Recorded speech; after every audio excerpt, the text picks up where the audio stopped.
നമസ്കാരം. ഡോക്ടേഴ്സിന്റെ പുതിയൊരു എപ്പിസോഡിലേക്ക് മാന്യപ്രേക്ഷകർക്ക് സ്വാഗതം. കാശ്മീരിലെ പഹൽഗാമിലുണ്ടായ ആക്രമണത്തിൽ മരിച്ചവരുടെ ആത്മാക്കൾക്ക് പ്രണാമം അർപ്പിച്ചുകൊണ്ട് നമ്മൾ ഈ എപ്പിസോഡ് ഇവിടെ ആരംഭിക്കുകയാണ്.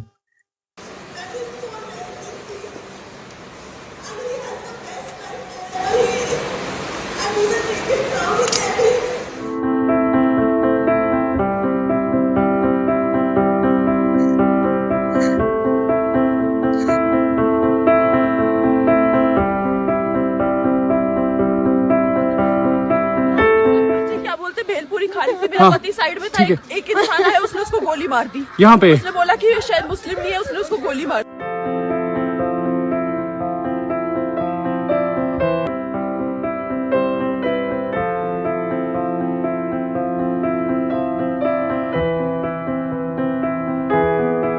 कोई दिसता जहांगीर तो क्या बिहारियां पीछे जुलते यार तुम मौत की कसम दी है।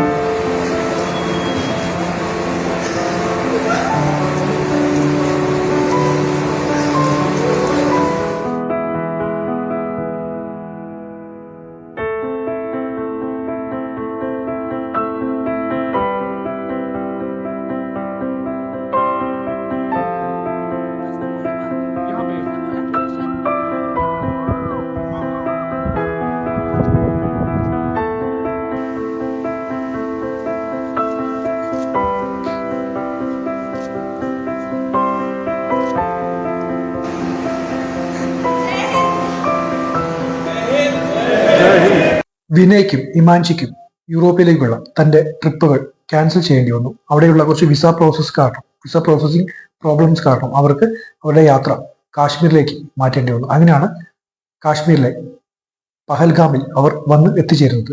അവിടെയുള്ള ബേസിൻ വാലിയിൽ വെച്ചാണ് ഈ ടെററിസ്റ്റ് അറ്റാക്ക് ഉണ്ടാവുന്നത്. കല്യാണം കഴിഞ്ഞ് വെറും 6 ദിവസത്തെ ദാമ്പത്യം മാത്രമേ അവർ നേരിട്ടെടുത്തുള്ളൂ. ഈ 6 ദിവസത്തെ ദാമ്പത്യത്തിന് ശേഷം വിധവയായി തന്റെ മരിച്ചു കിടക്കുന്ന ഭർത്താവിന് മുന്നേ നിസ്സഹായരായി നിൽക്കുന്ന ഹിമാൻഷിയുടെ ചിത്രങ്ങൾ നമ്മൾ സോഷ്യൽ മീഡിയയിലെല്ലാം കണ്ടതാണ്. നമുക്ക് അതിന് ഉത്തരം പറയേണ്ടത് നമ്മൾ ഓരോ ഇന്ത്യക്കാരുമാണ്. അതുപോലെ തന്നെ ഭരണകൂടവും അതിന് ഉത്തരം പറയേണ്ടതുണ്ട്.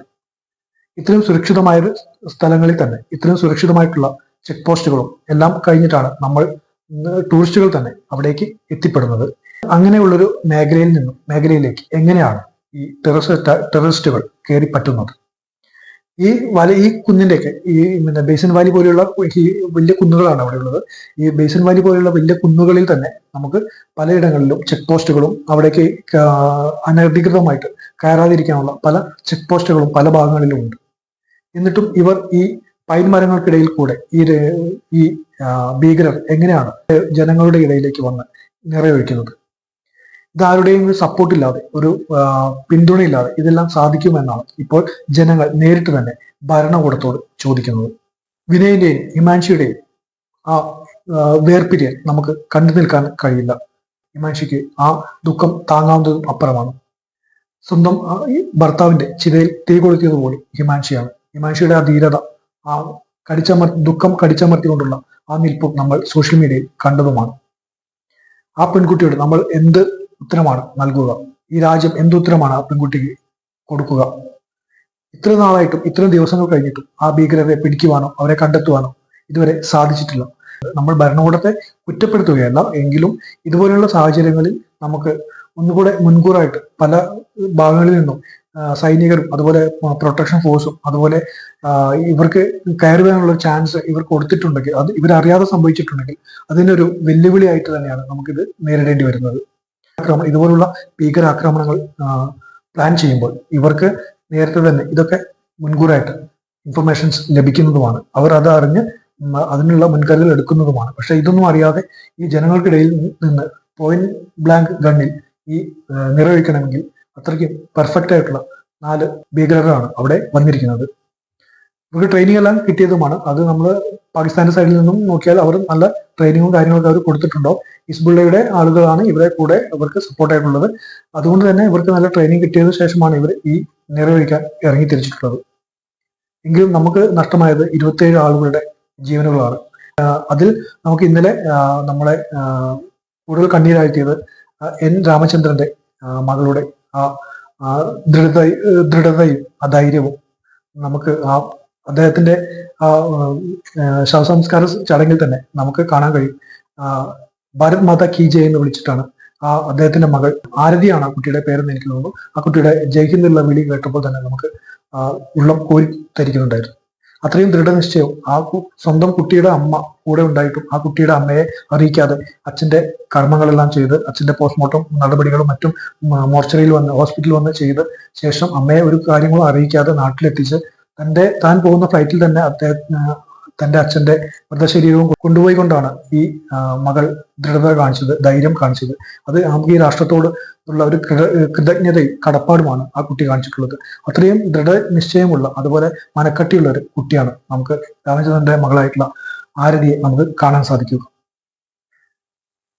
ഇത്രയും കാര്യങ്ങൾ നമ്മൾ സംസാരിച്ചെങ്കിലും കുറച്ച് കാര്യങ്ങൾ നമുക്ക് ഈ കാശ്മീരിലുണ്ടായ പഹൽഗാമിലെ ബേസൻ വാലിയിലുണ്ടായ അപകടത്തിന്റെ കുറച്ച് നേർചിത്രങ്ങൾ നമുക്കൊന്ന് കണ്ടു നോക്കാം.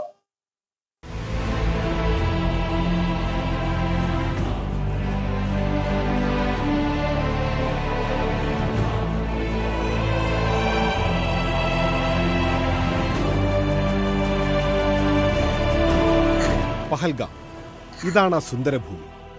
ഭൂമിയിലെ സ്വർഗം കാണാൻ കൊതിച്ചവർക്ക് കാഴ്ചയുടെ വിരുന്നൊരുക്കിയ ദേശം. പഹൽഗാം പക്ഷേ ഇന്നൊരു വേദനയാണ്. ഇന്ത്യക്ക് മാത്രമല്ല, ലോകത്തിന് തന്നെ. നിരപരാധികളെ കൊന്നൊടുക്കിയ ക്രൂരതയുടെ മറ്റൊരു പേരാണ് പഹൽഗാം. അവിടെ ഞങ്ങൾ കണ്ടത്, അവിടത്തുകാർ ഞങ്ങളെ കേൾപ്പിച്ചത്. പഹൽഗാമിൽ വാഹനങ്ങൾക്ക് വരാൻ സാധിക്കുന്നത് ഇതുവരെയാണ്. ഇതിന് തൊട്ട് താഴെയാണ് വാഹനങ്ങൾക്കുള്ള വിശാലമായ പാർക്കിംഗ് സ്ഥലമല്ല. അവിടെ എടുത്തു പറയേണ്ട കാര്യം, ഞാനും ക്യാമറാമാനും ഇങ്ങോട്ട് പോന്നപ്പോൾ ഞങ്ങൾ പറയുകയായിരുന്നു, എത്ര സുന്ദരമാണ് ഈ പഹൽഗാം. വളരെ മനോഹരമായ സ്ഥലങ്ങൾ, റോഡിന് ഇരുവശത്തും വളരെ മനോഹരമായ കാഴ്ച, തായ്വാരം, ഒപ്പം ഒഴുകുന്ന നദി, അങ്ങനെ അത്രയും സുന്ദരമായ സ്ഥലങ്ങളാണ്. അവിടുത്തെ ഏറ്റവും മികച്ച സീസണാണ് ഇപ്പോൾ. ഒരു ചെറിയ തണുപ്പെല്ലാം തന്നെയുണ്ട്. ഒരു ജാക്കറ്റൊക്കെ ഇടാതെ നമുക്കിവിടെ പുറത്തിറങ്ങാൻ പറ്റില്ല, അത്തരത്തിലുള്ള ഒരു തണുപ്പൊക്കെ ഉണ്ട്.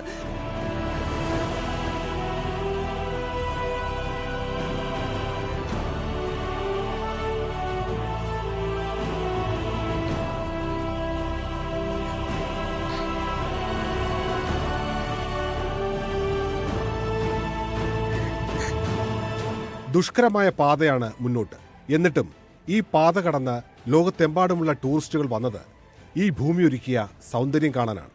ചുറ്റുമൊന്ന് കണ്ണോടിച്ചാൽ മലകയറ്റത്തിന്റെ ക്ഷീണം മാറിപ്പോകും.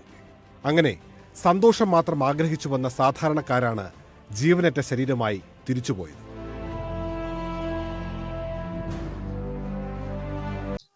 പാകിസ്ഥാൻ ഇപ്പോൾ സംസാരിക്കുന്നത് സ്വാതന്ത്ര്യ സമര സേനാനികളാണ് ഈ ആക്രമണത്തിന് പിന്നിലെന്നാണ്. എങ്കിലും അവരുടെ ആളുകളും അവരുടെ തീവ്രവാദ സംഘടനകളും പട്ടാളക്കാരും അവർ സേഫായിട്ട് തന്നെയാണ് നിർത്തി സംസാരിക്കുന്നത്. അത് നമ്മൾ കേൾക്കുമ്പോൾ നമ്മുടെ ചോരകളിൽ നിന്നും തിളയ്ക്കുന്ന ചോരകൾക്ക് ഓരോ തുള്ളികൾക്കും അതിന് അർത്ഥമുണ്ടെന്ന് ഭരണകൂടം അവരെ അറിയിക്കേണ്ടത് വളരെ അത്യാവശ്യം തന്നെയാണ്. എങ്കിലും വരുന്ന ദിവസങ്ങളിൽ ഇതിനൊരു മറുപടിയായിട്ട് പാകിസ്ഥാന് ഇന്ത്യ മറുപടി നൽകുമെന്ന് മാത്രമാണ് നമുക്ക് കരുതാനുള്ളത്. അത് നടക്കുകയും ചെയ്യും.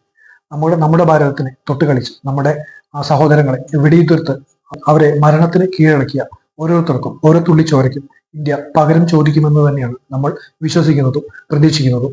വരും ദിവസങ്ങളിൽ നമുക്കതിന്റെ ഉത്തരങ്ങൾ ലഭിക്കുമെന്നുമാണ് നമ്മൾ അഭിപ്രായപ്പെടുന്നത്.